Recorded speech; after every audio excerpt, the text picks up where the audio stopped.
They will be forced to at some point. If they stay on the other side and don't cross the ramp, they're going to get eaten by a wolf.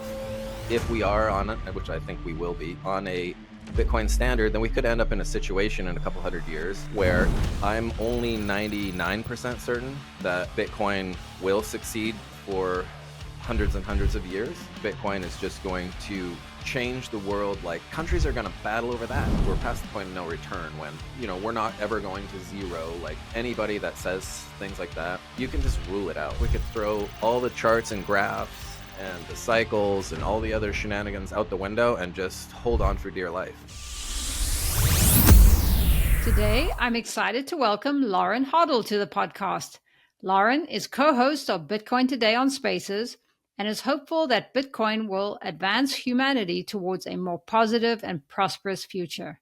Welcome to the Bitcoin Edge, Loren. Thanks, Paula. Glad to be here. I've been looking forward to chatting with you. I've been listening to you on Spaces for a while. So very nice. Thank you for listening.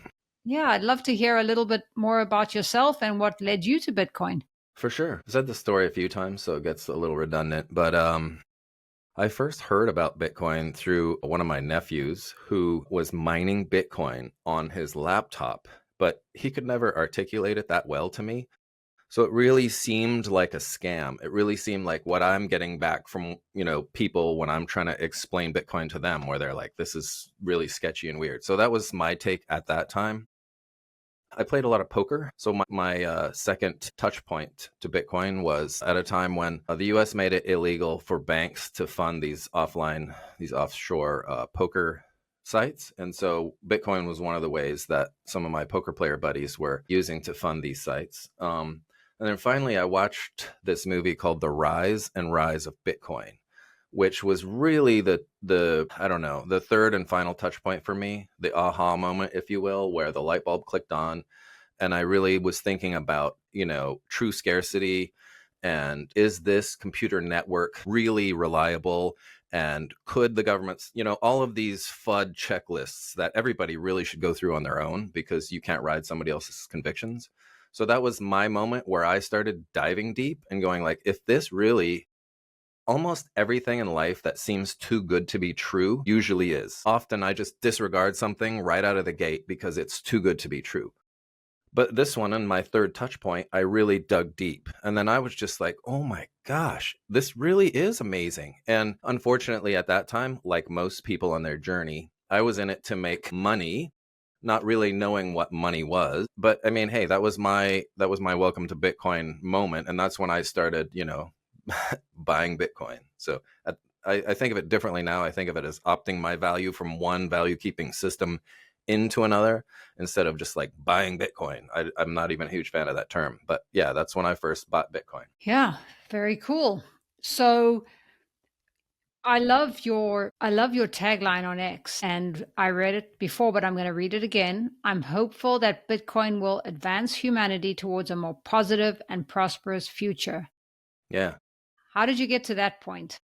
We just finished a space like 15 minutes ago, and excuse me, one of the speakers was talking about using the analogy of her Bitcoin experience, like falling in love. And I thought it was beautiful because right out of the gate, you're so excited and you just want to spend every moment together and everything seems perfect. And the other person seems like they have no flaws whatsoever in the world. And I went through that with Bitcoin as part of my journey. And I think I had to change my outlook because I realized that nothing is perfect, not even Bitcoin, and that I didn't want to use all of these finite terms like Bitcoin fixes, blank and insert word here. It just doesn't. I've changed from that lovey-dovey butterflies in the stomach type feel to I'm hopeful.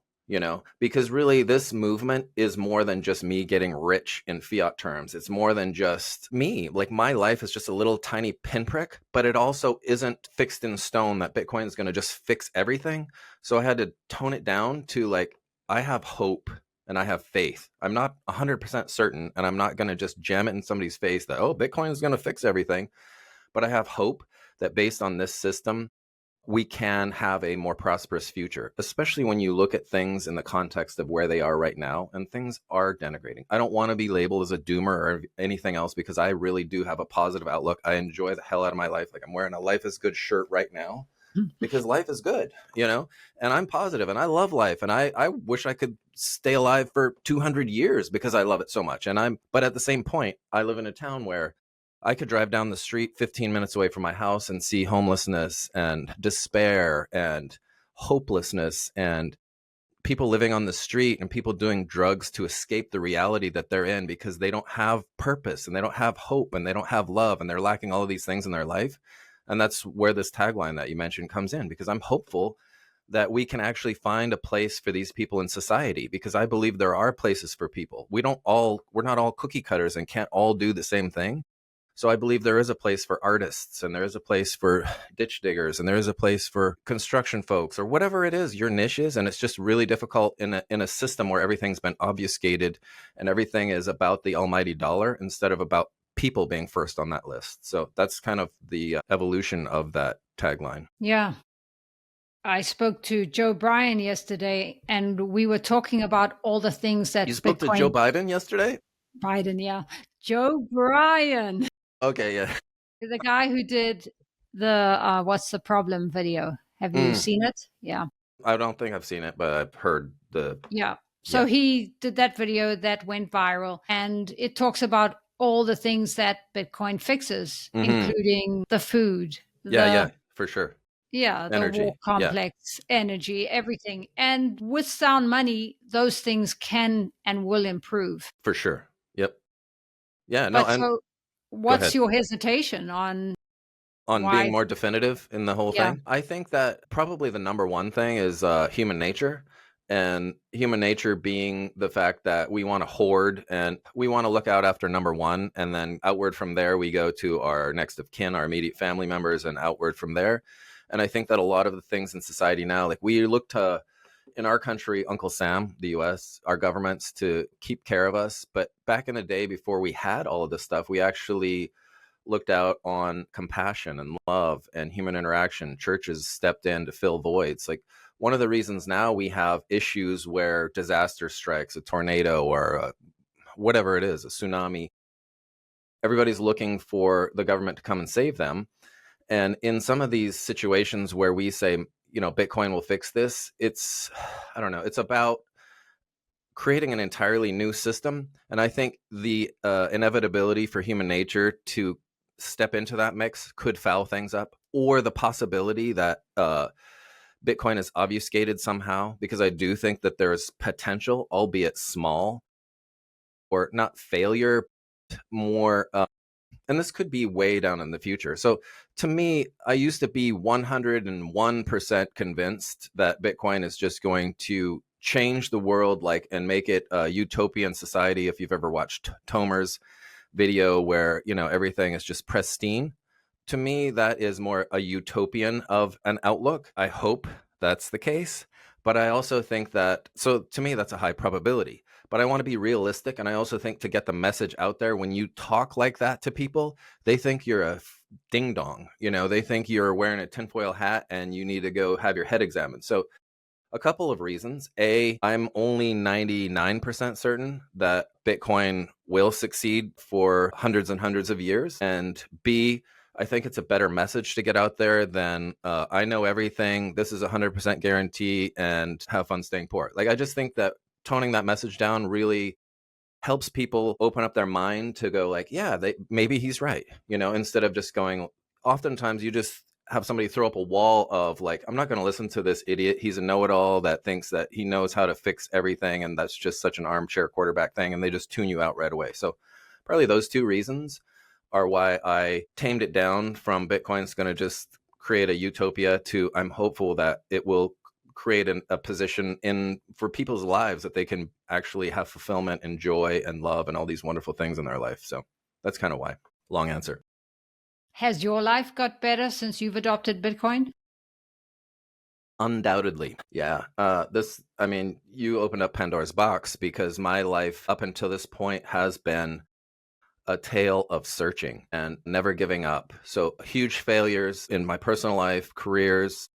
Well, I don't know failures in careers, but just switching jobs because I just was looking, constantly searching, failures financially and otherwise, and then leading to a point where finding somebody that really loved me for me, not for what they could get from me or any other reasons. And then also finding purpose and finding Bitcoin also refreshed my coffers, because going through multiple divorces and a bankruptcy, inevitably, Bitcoin actually was the only reason that I actually was able to gain any kind of value back, any kind of personal net worth. I would be screwed in that regard. But it also gave me the opportunity to just take a step back and analyze life, which I have been doing all the time, but in a different light, maybe in a different perspective. So the combination of all of those things, maybe in addition to meeting an extraordinary group of humans, which I think a lot of the earlier Bitcoin adopters are, for whatever reason, their brains are kind of wired on the same wavelength. We're all vibing, because I believe, in the whole vibes thing, like you hear Max talk about all the time, Max Kaiser. But vibing with this group of extraordinary individuals, which is kind of how our spaces started as well, is kind of like a fraternity of extraordinary folks. This is a good way to describe it. Is also life-changing, because you do learn a lot. It's kind of like osmosis, where that knowledge is kind of just absorbed into you just by being around these extraordinary minds. So in a lot of ways, my journey, or my adopting Bitcoin, has changed me in an extremely positive way, for sure. Hey there. Don't forget to like and subscribe to help me grow the channel. Want to sleep easy? Microseed lets you stamp your seed phrase onto a small steel washer. Buy the device once and use it forever. I love it. It's discreet, precise, and easy to transport. Get yours below. For powerful self-custody with no backdoors, I recommend the Trezor wallet. For peace of mind with collaborative custody, the Bitcoin Advisor is a trusted team who can also help with inheritance planning. Just scan the QR code or use the link below. And check out these super cool Satoshis with over 40 styles to choose from, plus 10% off with my link below. Now, back to the show. Also, my point, everybody that I know who starts adopting the Bitcoin standard or going more into the Bitcoin space, life gets better. It For did for sure. me. Yeah, it did for me too. It gave me Good. a lot of hope. Yeah. Same like you. I was losing hope and also losing purpose. Yeah. So I think there's evidence that it is getting better. And like Jeff Booth says, as long as Bitcoin stays decentralized and secure, Yes. we will keep going on this path. But Absolutely. I'm sure there's a small chat. I'm curious about you. I don't want to flip-flop this and make this me podcast, but I'm curious about, like, if you could edit it out or whatever else if you don't want it in, but I'm curious about some of your journey and like what you're alluding to with life itself and hope and meaning and purpose and all of the above. Yeah, I think I was in the fitness industry for a long time, Wow. and that was my purpose and passion for a long time, but Mm-hmm. then I needed something different, and I wasn't making enough money to survive in this new ever-changing inflation-based world. Yeah. So I went into real estate, and I told Terrence that I enjoy it, but it didn't feel like my purpose. Yeah. So I was doing what many people do, looking just to make more money to survive in the world. Yep. And while I did do that, I was losing some meaning in life. Mm-hmm. And then I found Bitcoin. Yeah. And I'm like, wait a minute, I like talking to Bitcoiners and I Huh? prefer doing the podcast. And Yeah. Good for you. so I'll Yeah, just you're on start the rat doing race, that. man. You're on that never-ending hamster wheel, and Yeah. it's hard to find meaning, because you don't even have time to really think deeply about some of this stuff. You just feel some sort of emptiness inside of yourself. So yeah, I can totally identify. Why do you think more people don't see the problem?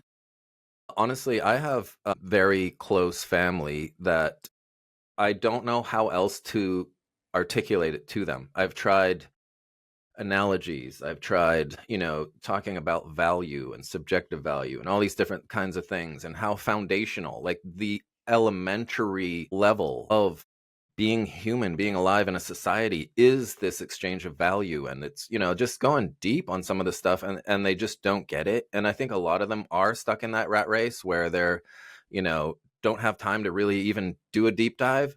But I think a lot of them do rule you out right out of the gate somehow. So you get this barrier that they just put up for at whatever point, I don't know. But I'm hoping that just planting these seeds now will maybe be their first or second or third. And sometimes it's going to take 7 touches for people to really have that eye-opening moment, So various things from just being stuck on that rat race to just ruling you out because they think you're, trying to sell them Amway products or some other pyramid scheme. Yeah. Well, I think you're right about the touch points. Many Mm-hmm. of us need many. Yep. And maybe you can also send them this What's the Problem video, Yeah, because I think people cannot understand the solution until they for sure. understand the problem.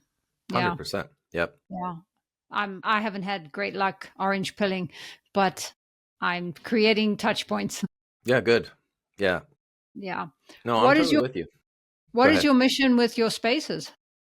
Um, that's a good question. Maybe we start with the evolution of it, how it came to be, and then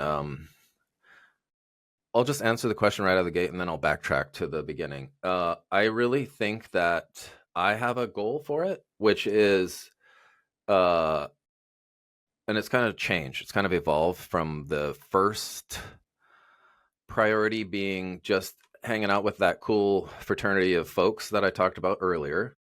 And now I really want it to be to spread the orange love to as many people as possible. At first, I think maybe it was primarily a Bitcoin group where those extraordinary people that I mentioned were able to get together and just chat. And so, probably like a year and a half ago, Fred Krueger, I don't know if you're familiar with him or not, but he just started slapping up random spaces. He does still, but I was just one of those people that just kept coming in all the time. And the next thing you know, he was throwing me up as a co host. And then we actually developed that fraternity of extraordinary people that I referred to, and we loved hanging out. We all got along great, and we did these spaces all the time. There was no schedule, no anything else. We just fire up a space, and then it kind of became more strategic, where we were like about 8:30ish, about 8:15 in Pacific time in the U.S. We would fire these things up, and it was super fun, and we were getting a lot out of it. And then other character kind of came in and kind of threw a monkey wrench into things, and that was kind of like our first stumble. And we had an event called Bitcoin First down in Santa Monica, and it went well. And the reason it went so well was because of the people that were there. But it was once again just kind of like a Bitcoin centric thing where we weren't trying to go orange pill people. We were really just trying to hang out with all our cool friends. And so after that, shortly after that, Fred kind of messed around a little with some altcoin stuff, and it just kind of threw the final monkey wrench into that cool fraternal organization.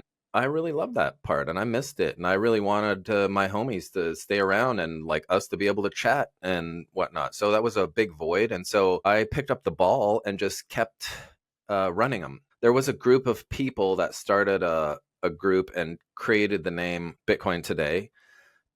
While pretty much in the last couple weeks of while that other space was blowing up, and so we just kind of ran with that name, and then I was primarily the guy like just running with the ball for a while, and like you said, like we talked about before we push record, it was getting tedious, when you're running these spaces for a few hours every day and talking about the same stuff. And even though you really liked it, it still was tedious. Not to mention, I didn't want to make it about me. I wanted it to be about that fraternal group, about us, and about, more in a Satoshi type thing where it's like the people are deciding, which actually is a little difficult because it's hard to make decisions when there's a bunch of people involved too. So, like herding cats where you're just so this has kind of been a thing where it's evolved. It feels like maybe we're building the plane while we're flying it, and so it's just kind of like Terrence came in a few months back, and he kind of was a good fit for us because of his personality and his background and everything else, and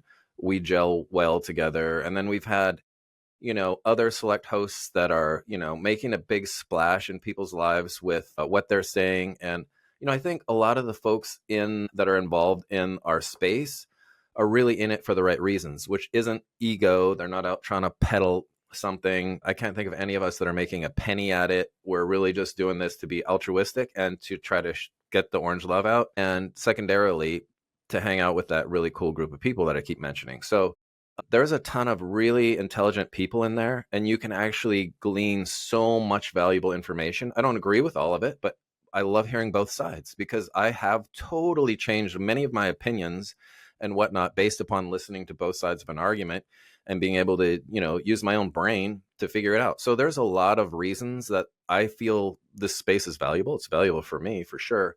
But I think that the priority for me, or the number one reason, has changed from like, hey, let's just go hang out with all these smart people, to, hey, hopefully we can grow this audience so that other people will come on in here and listen and hear about Bitcoin. And then maybe we can orange pill some more people. So that's kind of where I'm at now. So, what is something that has changed your mind lately about Bitcoin?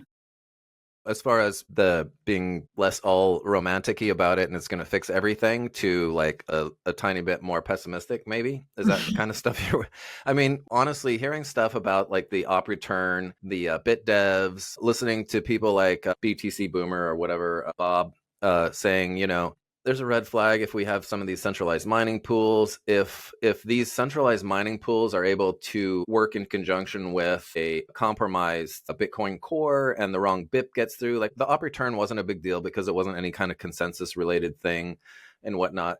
But the potential in the future, if we remain apathetic, is there. So even if these are like tiny percentage type events, there's still, if it's above zero, it's to me it's a red flag and we should pay attention to it. The quantum talk, at first it kind of came out and there was a lot more FUD than reality in it, and that's after I did some deeper dives on it. I realized it's mostly FUD, but still, like, don't remain apathetic. If you hear about this stuff, go do the research. I think another thing that I'm concerned about, and this is probably maybe a couple hundred years down the road, is right now the distribution of Bitcoin is fairly even, and thankfully more coins are held by Joe Blows and the masses of people than by single institutions or entities. And I'm afraid that in a couple of hundred years, if we cycle through things where like, for whatever reasons, outright obfuscation, coins held on exchanges or banks or other places where government entities do have access to them, so they're outright seized, or people are borrowing against them, don't make their pay, like whatever. There's a lot of different ways where these big honeypots of coins could get obfuscated. And like I said, I'm talking down into the future, because I think one of the reasons that the coins are where they are is amazing, because I've met some of the early adopters and they're amazing people. So these people have the ability to change the world. But if you study history, you see that even ancient kings and whatnot, there was three good generations of kings in a row, but then rotten apple hit the mix, and all hell hit the fan, and it changed. And so maybe a generation from now, people won't care and they want that Lambo or whatever the equivalent of a Lambo is in 50 or 100 years. And so they don't have the same credibility or integrity as their ancestors.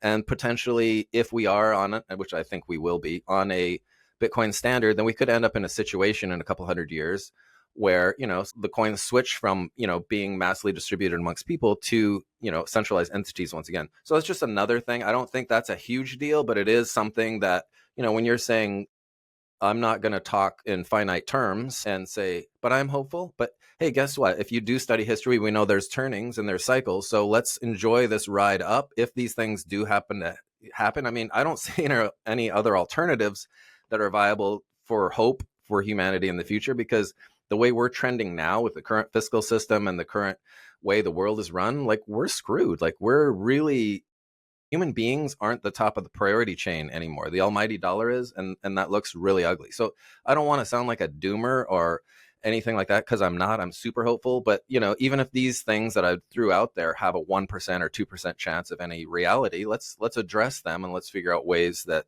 this doesn't happen. So yeah, I mean, don't get me wrong. I sound like I'm like, oh, Bitcoin's going to fail.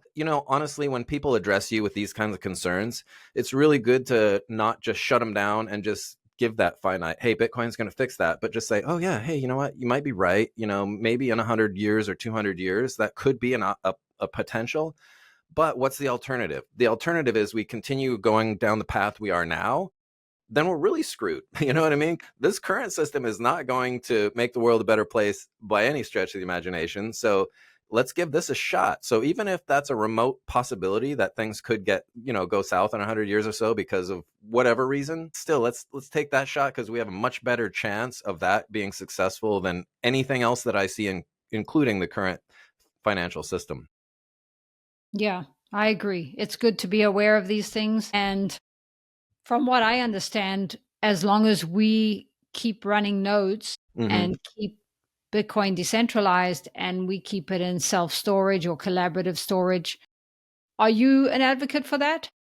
Yeah, I mean, that's to me, we're missing the boat on Bitcoin. Like that is the revolution. That is the sovereignty. That's why I struggle with our space. Like today, we talked a lot about products Each, based on right. Bitcoin, and I bite my lip a lot of the time because I think we're missing out a lot of the bigger picture. But and I've changed my tune because I used to be, I don't know, maybe classified as a toxic maximalist. I hate all the labels and I hate everything else, but I definitely would be one of the ones in the room just saying like, you idiots are missing the picture. You're missing the boat here. And part of me still is like choking back saying that. But at the same point, once again, I think that your message will get out better if you're able to accept somebody where they're at and then build on that. And so instead of saying like, F you, have fun staying poor, you're all a bunch of idiots, say, hey, there's a place for this. Like I mess around with these products in a 401k plan, but encourage them to take small steps into custody because that is Bitcoin. The other is not even Bitcoin. Like you could argue it's an altcoin, which I think it is. So, but at the same point, it is a net positive for Bitcoin because it's going to add stability to the Bitcoin price. It's going to add so many positive things to the Bitcoin network and community, and it's going to legitimize it in the eyes of TradFi and governments and everything else. Not that we have a guy named Justin in our group, and he is the voice of reason when it comes to a lot of this stuff, and he would probably be in my ear telling me I'm an idiot for saying some of this stuff, and he's wholly correct. So this is a very fine line that we're talking about right here. I was also talking to an older gent who's right around 70 and saying like I can't keep everything in cold storage because I want to, do this and this financially. And, they're going to think I'm a drug dealer or some person. Then, not to mention I'm going to pay taxes and everything else. But, if I keep X a percentage of my, money in this TradFi type account with Bitcoin exposure, it works better for me. So for me, I think I'm a freedom first advocate as well, where it's like, yeah, you know what, you can do that. But I also want my voice to be heard and pointing out that the real revolution is it's not even Bitcoin if it's not in cold storage. And really we need to push that. And so I think we'll actually get a lot further by meeting people where they are, not shutting them off, not which is another goal of my space is, hey, let's promote love and acceptance and kindness to an extent, because I mean, there's definitely things that need to be called out, like pure shams and everything else. But I think we'll actually attain more by working together, even with people with differences of opinion and whatnot. So I think that's kind of, where I stand on that regard. Yeah, I like that. But I would like to hear your voice putting that in there because I I also tried today. wonder, okay, I probably I was not tried to on throw at it in that at the time. end because I let them go a long time talking about all these micro strategy products and stuff. And I'm an investor in these products, but not in any kind of large scale. I mean, the most of my net worth is in cold storage. So to me, that's how we change the system, and that's where the real revolution is, and that's Bitcoin. But at the same point, I throw it out there, and I encourage people to hold their own keys, get their coins off exchanges, etc. So 100%, I agree with you totally on that regard. Great. Yeah. How much? Well, let me start that again. Where do you think we are in the cycle? Pontificating over these different cycles has been excruciating in the past. I'm kind of in the middle ground because I could really see, like, I hear people talking about the cycles and like, oh, it's not even going to happen if, X, Y, and Z. I just think there's so many reasons that we could actually be in a whole different place right now. So I would probably say I'm more in the camp of we may not see a repeat in cycles like we have historically, which is a brave thing to say because I think, most people don't agree with that. There's so many saying anything is almost dumb because there's always been these black swan events, like FTX and all these other things where it just sunk the ship. So it's so hard to guess, but I would go 60% that we're going to actually see new trends. A lot of you'll hear Samson Mao talk about the God candles and everything else, Omega candle. I really lean further that way than I do. We're going to go back down to 40 or 50K again, just because of I love to look at all the data. I love to look at charts. I love to listen to everybody. I love to listen, like Cena was saying, we're going to be back down at 50.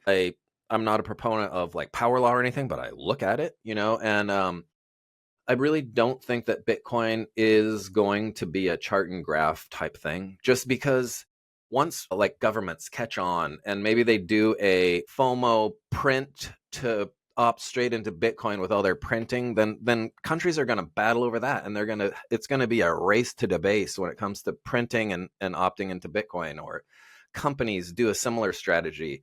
So I really think if we get 2 or 3 of these catalysts happening at the same time, like it's a no-brainer that this thing is just going to fly.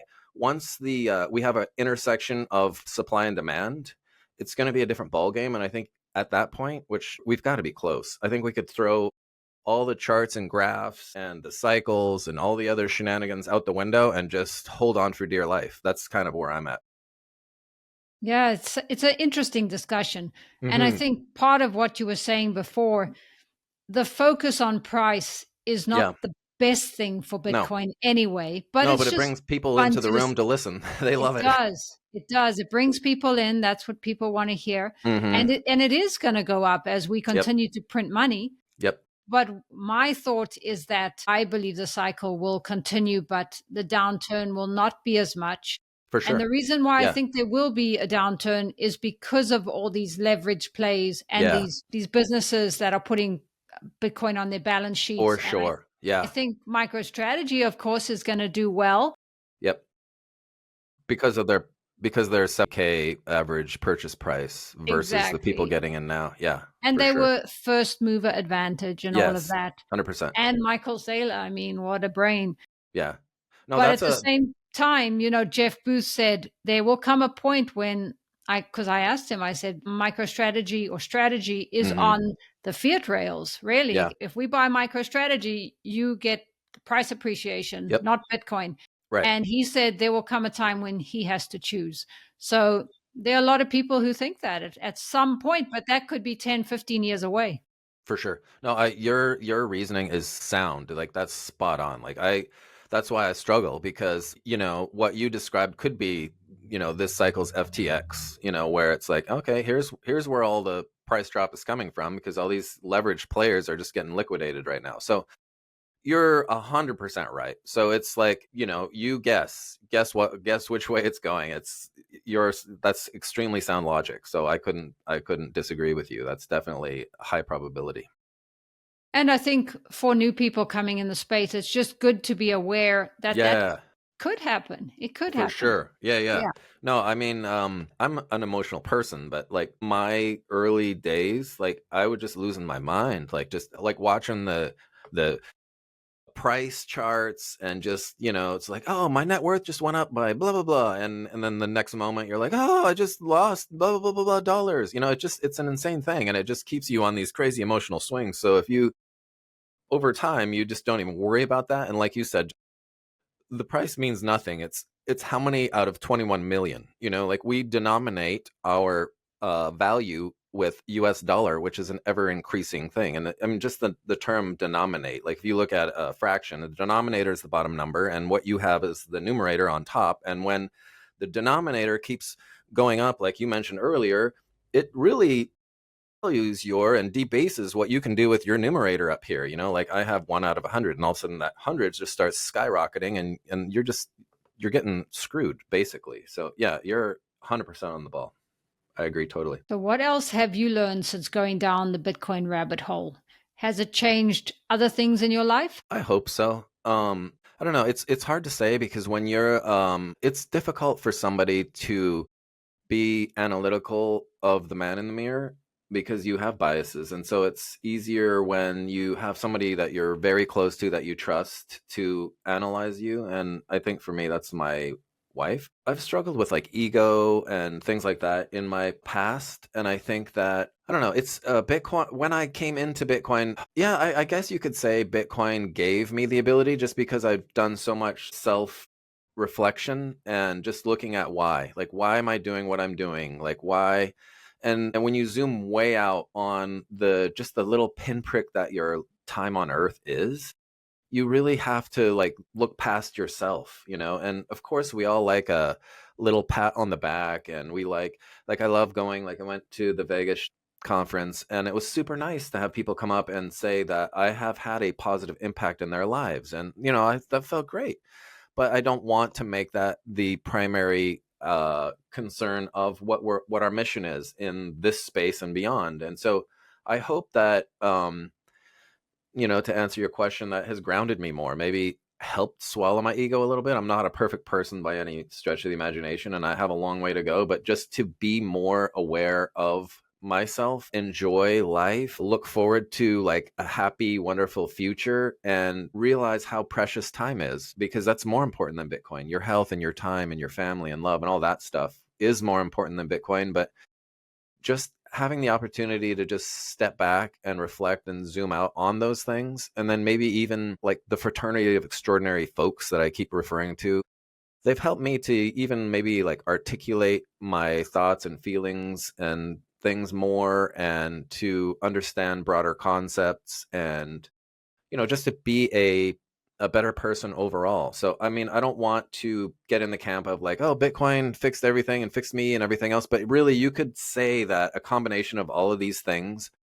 because of Bitcoin, because it gives you the ability to actually take a step back and analyze yourself. And then also in conjunction with hanging out with all these cool people, and just, so there was a lot of different things in my life, but the catalyst might have been Bitcoin for sure. But yeah, I mean, I'm a work in progress like all of us. So yeah, it's definitely put my ego in check and helped me be a better person for sure. I love that. So it actually made you more humble. I love it. I'm working on it still, but yes.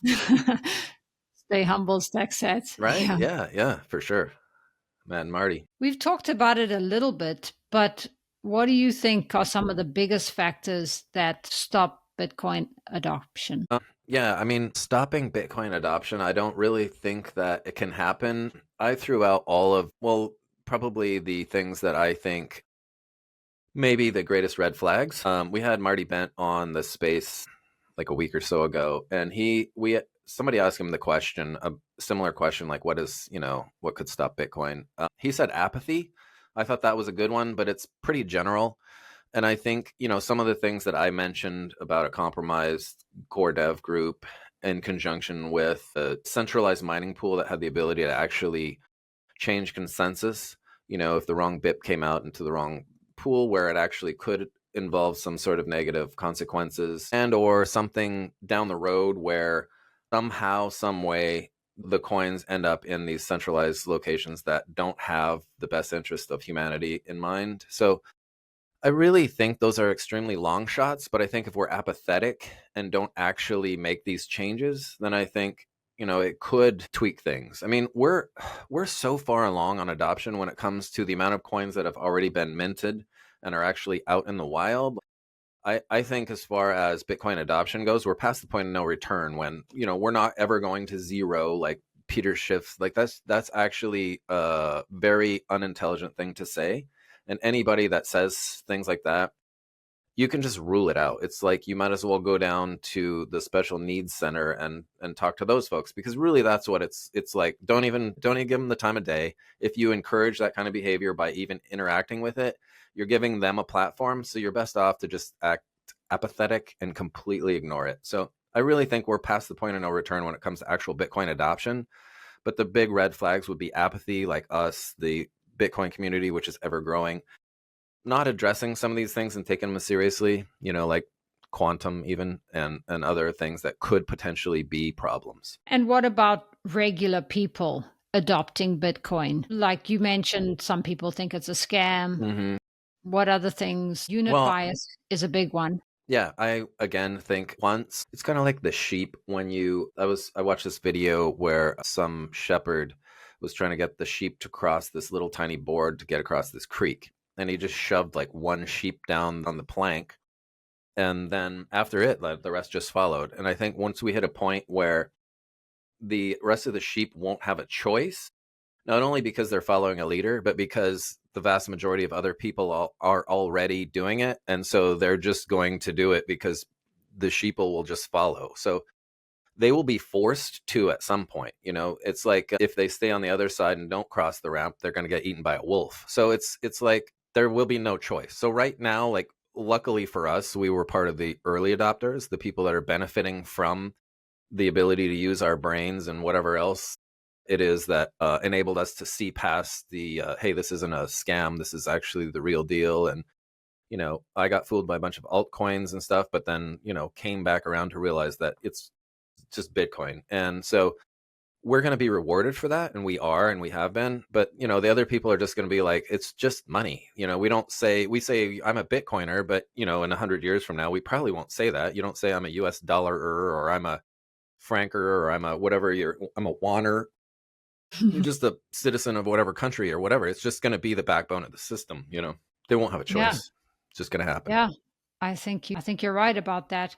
So you had an altcoin journey. Did you Yeah. make some money and then lose some money and figure Money. it all out? I was insane. I was like making all these accounts on different things. I was going over to one of my friends' houses, and we had all these stupid charts, and we had, okay, I'm going to buy this. And then I was trying to treat it like a Forex trading thing where people, do these foreign exchange trading deals. And it's like, I'm going to buy these little bips or pips or whatever they call them. I'm going to sell here, buy here, blah, blah, blah. It's just ridiculous. So it was a lot of wasted time spinning. I really don't even know if I ended up net.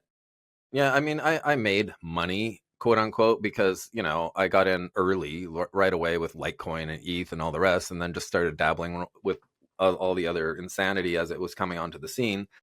But then soon realized, well, I don't know if it was soon, but it probably was a couple of years, but I was always a Bitcoin guy. But then, certain things just solidified my conviction, like Michael Saylor, when he was first entering the scene.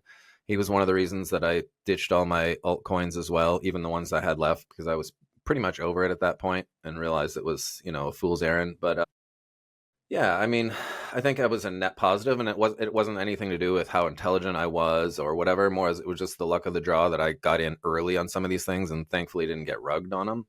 But yeah, I mean, it was a net positive as far as the fiscal part of it went, but and a net positive in the journey of knowledge. I learned I learned to not touch the hot stove over and over.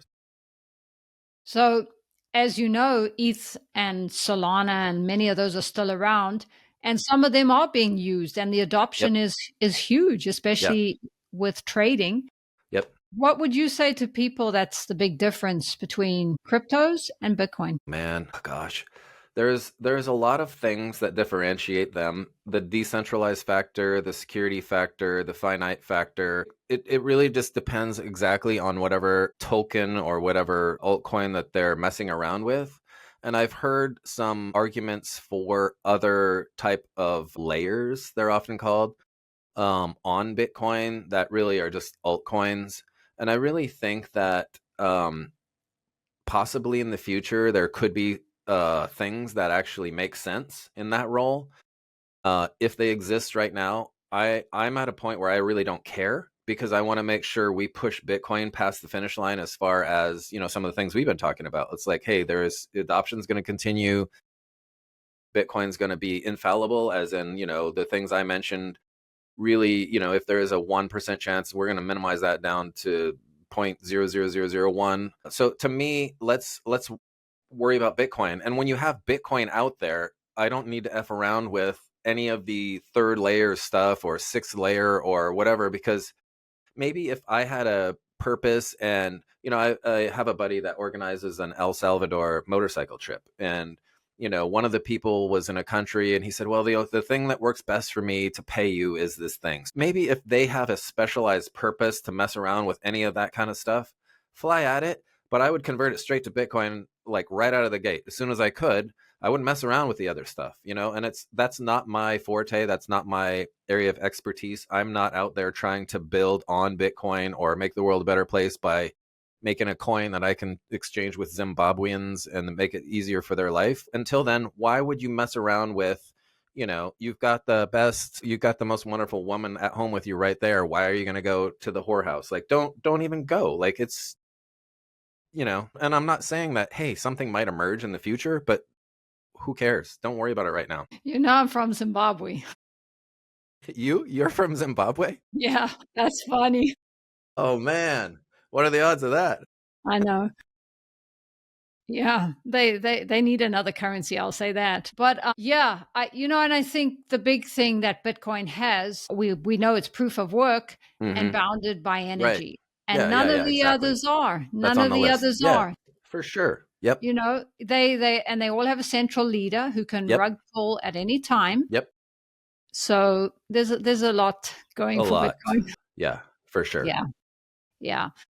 So I know you have Gary Cardone on your show from Hmm. time to time, and he Yep. told me I should ask all guests, what does freedom mean to you? Actually, I've kind of tweaked my opinion of this just based upon some of the people in our spaces, because I used to think that freedom meant the ability to choose to do what you want to do when you want to do it with your time. But as somebody who believes that there's things bigger and better than me out there in the universe, I've kind of changed my tune to doing what you're supposed to do with your time and energy when you're supposed to do it. That's not to say that you would have the freedom to do what you want as well, but I think to live a purposeful life, you really need to find out what it is that you're put on planet Earth for. And I think that is where freedom enters into that equation as well. Because it goes back to even what you said, like a lot of people feel like this hole in this void. And I know because I've tried to fill that void with all sorts of things that we won't mention on this podcast, but but it didn't fill it, you know? We've all done that. So I think freedom entails the ability to search it out, to do it, and that whole equation involves your time, your effort, your energy, and then what you're supposed to do. And oftentimes when you're in a rat race of like, I got to pay the next bill, I got to do this, I got to drop the kids off at soccer, I got to whatever it is, like you just don't have that ability. And so you're going, often you just have the feeling, you're not even able to get right down to the root of that feeling because you don't have the time, effort, and energy because it's all dedicated to all this other crap associated with this fiat rat race. So to me, that freedom involves finding that purpose and then, your use of time, effort, and energy, because it's, to me, ultimately it's about love. So that's, I don't know, maybe a loosey goosey way of wrapping what I would define freedom as in a big, never ending run on sentence. I like that. I like that. So, do you think that Bitcoin can be used as a spiritual tool? And in that, I just mean that it can make you want to be a better person or look deeper or. Yeah. Yeah. We did a podcast with Tomer and Eric V. Stacks on like spirituality. And I find it odd that, or maybe not odd isn't the right word.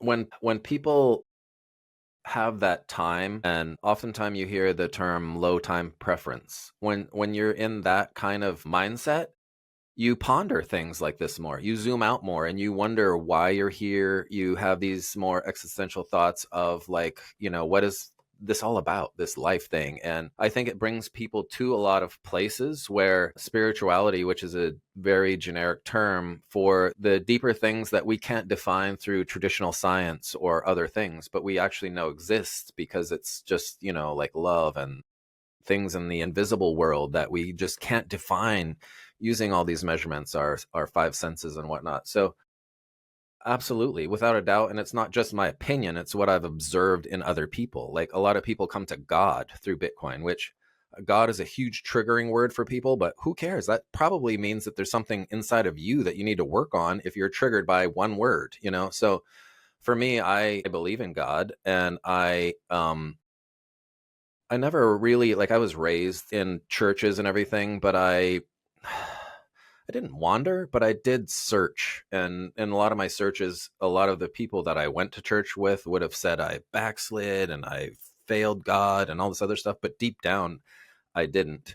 And I think Bitcoin has solidified my faith, but my faith is a lot different than what it was and where I was raised. And I'm not a huge proponent of these big churches that we see today. I live in a town called Reading, and we have a giant church called Bethel here, and we get people from all over the world coming. And I don't judge, but it's just doesn't the spirituality that I have, and it honestly has been since Bitcoin, because it has been a time preference thing, and me zooming out and me really finding peace with what I believe is, the creator and whatnot. And it's weird because I can be okay with other people's beliefs. Like Eric V is talking about, more of a, we're in like the Matrix, like we're actually in a, I forgot the term, but like a simulation is the term. And to me, a simulation is still created by a creator. So it's like, I can get on that. And, I hear Max Kaiser talking about vibrations, and we can actually look back at even science being able to define, like, being on these vibes. And when you actually focus on a lot of these positive things, which is another good thing out of Bitcoin, which it gives us the hope for the future, which is positive. And when I have found, when I focus more on love and make decisions based on all of these good things, I'm in a different place, and I actually vibe better, or I bring better things into my life because I'm focused on all this positive energy and all this good stuff. And so to me, like, it doesn't marry well with how I was raised in church, but in my being, I'm at complete peace with all of this stuff because it makes perfect sense to me.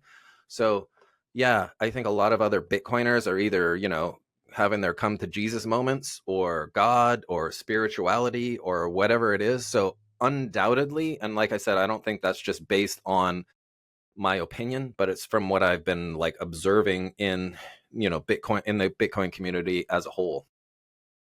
Yeah, I love that. Yeah. I am seeing a lot more of it too.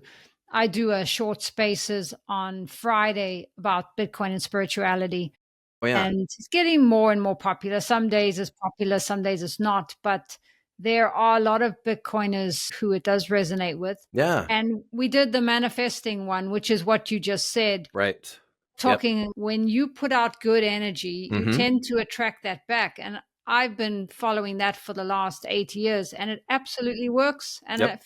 I feel Yeah. No, you're 100% right. You sound like DJ Val right now, but I mean, honestly, it really, it's hard to not when you zoom out and look at things, it's hard to not think that there's actually good and evil in the world, and it's battling one another, because when I even start making my choices based on any of the negative stuff, anxiety, fear, doubt, just whatever those are, and that is what motivates my choices, I beget more of that. Like, more of that comes into my life. And when I live my life over here in the good side, which is ultimately love at the end of that, I actually find that my life is more positive, and I get, not only I get more out of life, but I'm able to give more, especially to those people closest to me. So yeah, it's an interesting dynamic. And I think if people actually stopped, took a step back, quieted themselves, and just experimented around with things like that, they would be shocked. Even interpersonal problems where, they're having, issues with their spouse. When you're focused on, like, oh, they won't, whatever that negative thing is, when you just focus on that all the time, it's just you're in trouble. Like, switch over to the other side and be like, hey, this is why we got together. This is what I loved about this person. This is what, and when you just switch your energy over to here, you'll find that just doing just that thing is extremely positive in changing that relationship around. So I'm a huge proponent of love it. Solid advice. that. So, just for our last question, my last question, what would you tell Did you say to your you? lost question? Last, I go No, I'm between kidding. my African accent and my American accent. Wait, let me do my American accent. So, what would you tell your younger self besides buy more Bitcoin? Right. That's a great question, because, and you hear people say, like, oh, if I didn't go through all this stuff, then I wouldn't be the person that I am today. So it's hard because I do believe that. And like, I was just thinking about, like, the worst relationship I was in and how much hell that was on me. And, like, so if I look back and was like, man, you can't, get involved with this woman, or I don't know, because I really know what I have now a lot, because I know how bad it can be. And so I really appreciate what I have now even more, because I know how shitty it was back then. And so I have done so many things. Like, I've done 30 plus jobs, and I got to walk a mile in a lot of shoes, and a lot of people, like, it's hard to empathize with somebody unless you actually have been there and done that. And so I really don't know if I would change much, because I kind of like the person that I am now, and I like the trajectory and the path that I'm on, and it's all been because of all of those things. And so maybe to not be a dick, like a jerk to people, maybe be more humble, but still that comes with the turf, and it's just the process. So I don't know. Like, it's weird. When I was young and going to church school and stuff, and if I was given a piece of paper and they said, write down what you think your life is going to be, it would have been like, I would have probably been a missionary, and I would have been like adopting kids, and then my life, just some curveballs came my direction, and I ended up like 180 degrees in the other direction, and crazy stuff ensuing from that page.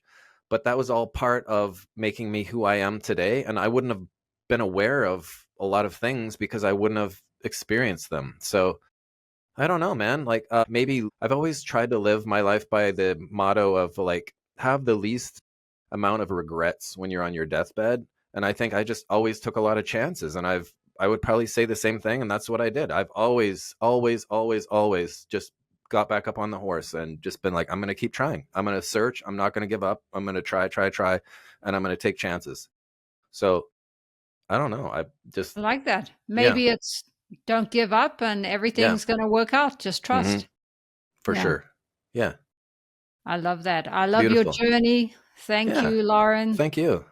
Yeah, it's been fun. It was super fun. Thank you.